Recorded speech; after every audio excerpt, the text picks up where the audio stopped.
At 35,000 feet, the cabin of Flight 4921 to Seattle hummed with the low drone of engines. But for Alicia Thompson, the air was thick with tension. She stood in the aisle of the first-class section, her tailored charcoal suit pristine despite the chaos of the day, her calm demeanor masking the storm brewing inside. Over the intercom, the captain's voice cut through the murmurs. "Ladies and gentlemen, we're returning to the gate due to a security concern. Please remain seated."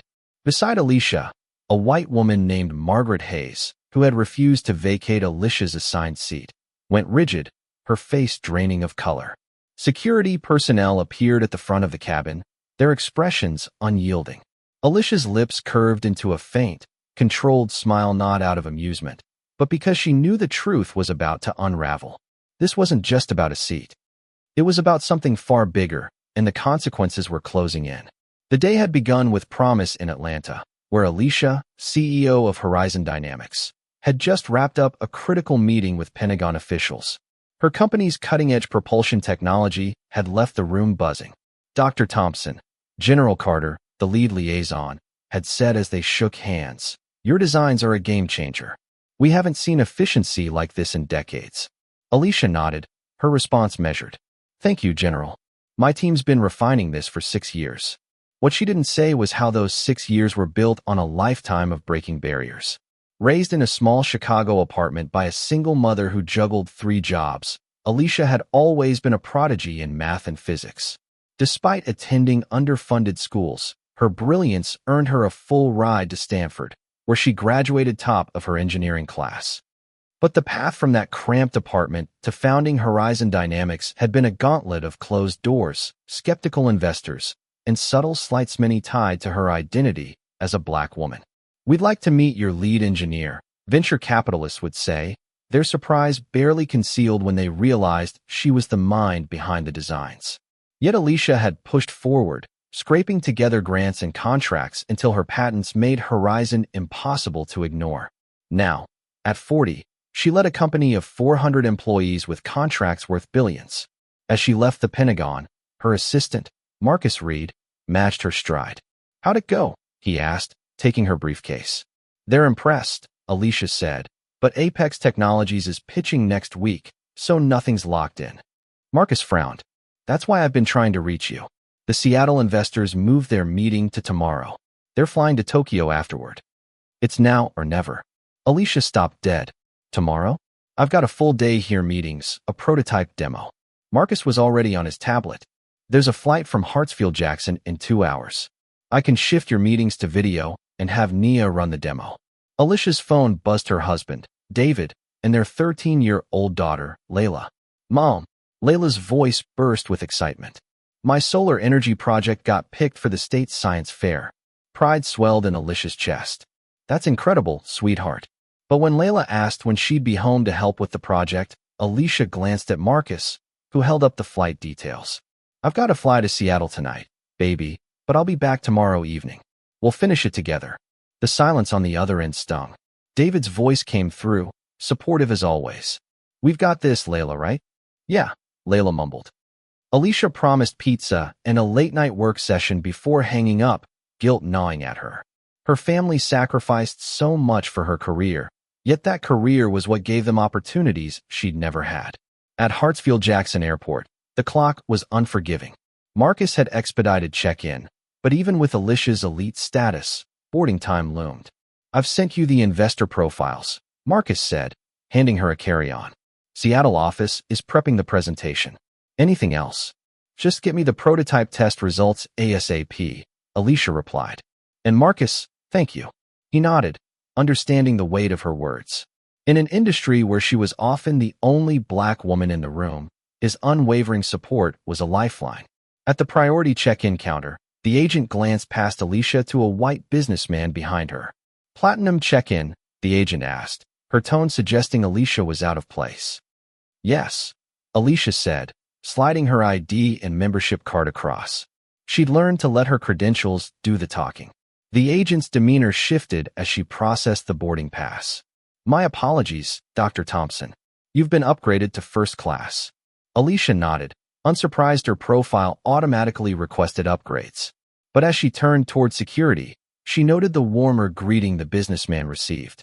Another microaggression, cataloged and dismissed. Security was its own ordeal. Despite her professional attire, Alicia was flagged for a full-body scan while others breezed through metal detectors. Random selection, the TSA agent said flatly. Then came the hair pat-down, gloved hands probing her neat bun as travelers stared. Her briefcase, containing classified Pentagon documents, was searched with unusual thoroughness. "What's your business in Seattle?" an agent asked, a question not posed to others. "Investor meeting," Alicia replied, her tone neutral. "You're an investor?" The skepticism was palpable. "I'm a CEO seeking investment," she clarified, suppressing the urge to say more. The extra scrutiny cost her precious minutes, and she hurried to her gate, only to be stopped by a young black man in his late 20s. "Dr. Thompson? I'm Jamal Carter, an engineer at Vertex Systems. Your work on propulsion dynamics changed how I approach my designs."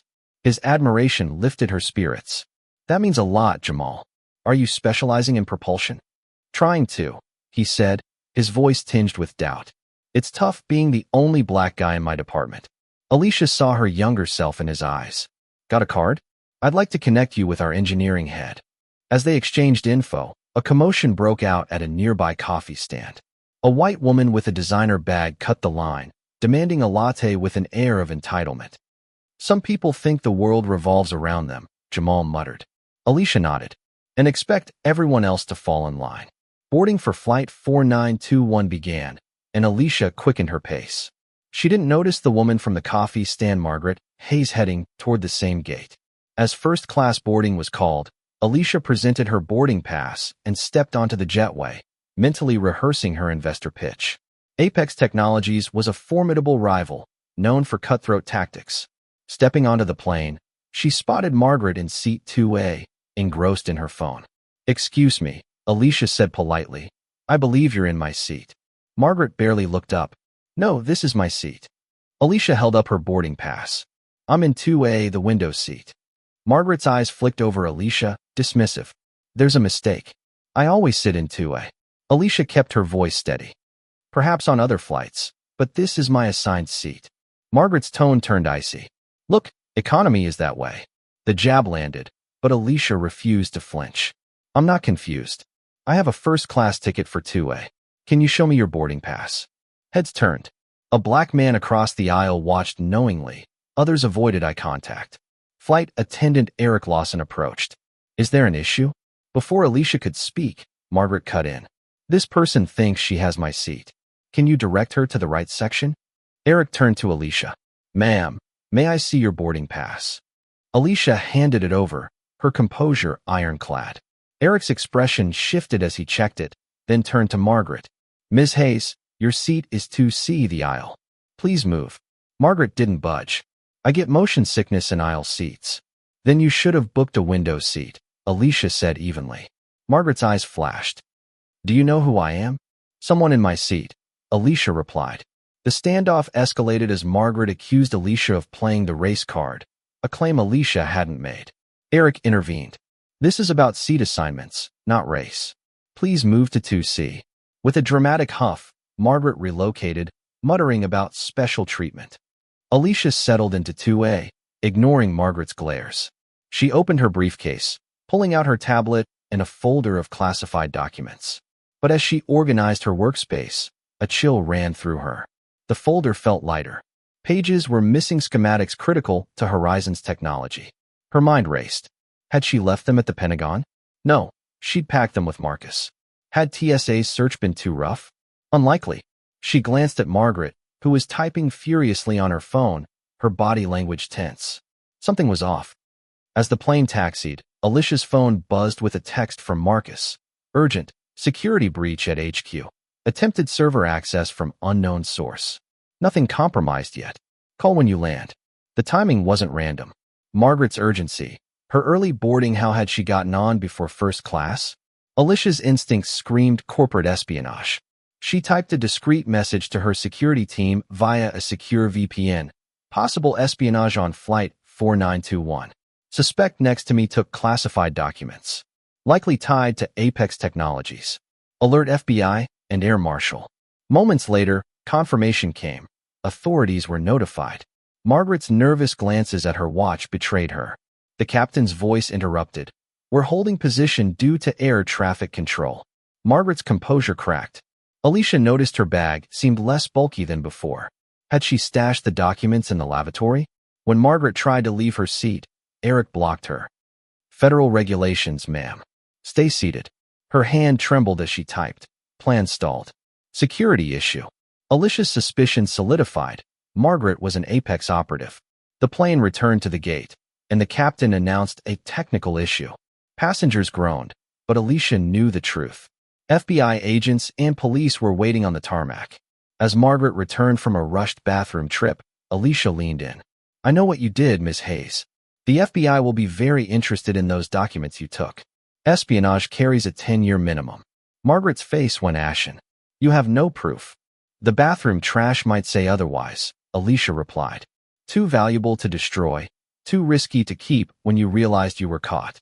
Margaret's silence was damning. As the plane docked, FBI agent Lauren Brooks approached. "Dr. Thompson, MS. Hayes, please come with me." Margaret protested, but Agent Brooks cut her off. "You have the right to remain silent. I suggest you use it." In a private terminal room, Brooks showed Alicia evidence bags with torn schematics from the lavatory. "These yours?" Alicia nodded. She didn't have time to destroy them properly. Brooks revealed Apex's operation involved 3 others: a TSA agent who delayed Alicia, a gate agent who let Margaret board early, and a hacker targeting Horizon servers. "This wasn't just about documents," Brooks said. "They wanted to sabotage your investor pitch by claiming you stole their tech." The scale of the conspiracy stunned Alicia. Apex had been watching her for 2 years, since Horizon's first patent. Internal memos revealed their strategy. Thompson's success is likely due to diversity quotas, not merit. Her company is a soft target for disruption. The racism was explicit, weaponized to justify sabotage.